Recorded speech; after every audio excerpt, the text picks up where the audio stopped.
Well, hello, Rules to Live By Substack subscribers. It has been a while. I hope you're doing well. And I have a story for you. Well, the first story is news. I finished the first draft of the book that the Substack is for, maybe a few weeks ago, mid December. And I sent it out for reviewers like I usually do to give feedback on it. It's going really well. I'm having fun. I think the book is coming along great. Uh, but I owe you an update. And I'm laughing in part because the last update like this I gave, which was the first one for this project, was about 5 months ago. And I told you, hey, I'm taking all these Substack posts and I'm going to put it into a draft. And I thought at the time that would take me maybe a month. Maybe I tend to draft pretty fast. Not that the drafts are great, but in terms of like drafting material or putting stuff together, I tend to be really fast.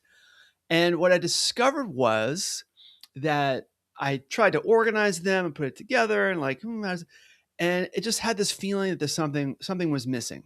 And you may have felt this about this whole Substack, right? There's not that many of you here, although I'm glad all of you are here, maybe about 500 of you, that this is all advice you've heard before. You've heard it in different ways. You heard it from your family or from movies, and it's all kind of familiar. So it just kind of washes over you like platitudes, which I've complained about in a post on the Substack.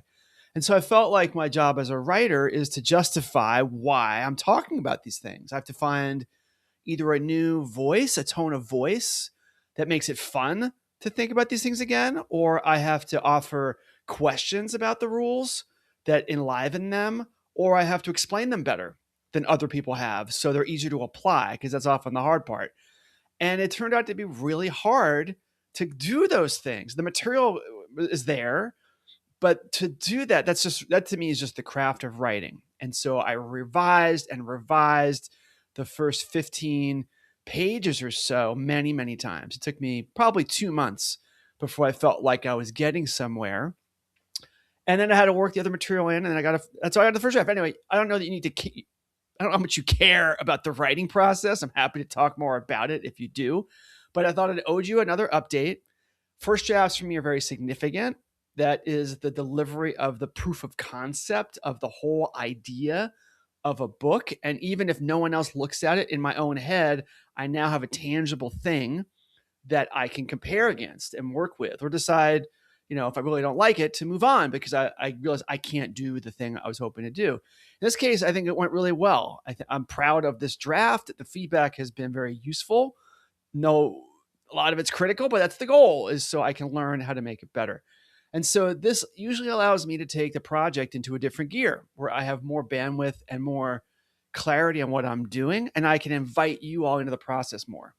So I've thought about starting some kind of weekly live thing. I've thought a lot about having a question of the week that's related to the book, a philosophical question, and maybe I'll offer that to you and hear your thoughts on it. And then I'll record an episode every week based on that question. I can incorporate and credit some of your thinking on it. That's one idea I'm thinking about. Another idea is just to do like a live Q&A. I'm at my desk a lot working, and to have an hour every week where if you're on the Substack, you can show up, you can get advice from me if that's what you want. We can discuss a philosophical question, but to leave it open to you to bring stuff to me. And I'll have a topic, like I said, every week that I'm thinking about.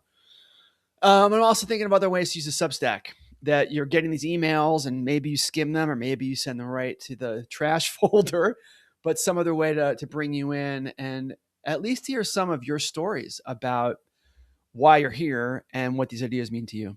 That's a long enough update. I don't want to, take up any more of your precious video watching time and scrolling and zooming, and not zooming, but endless scrolling.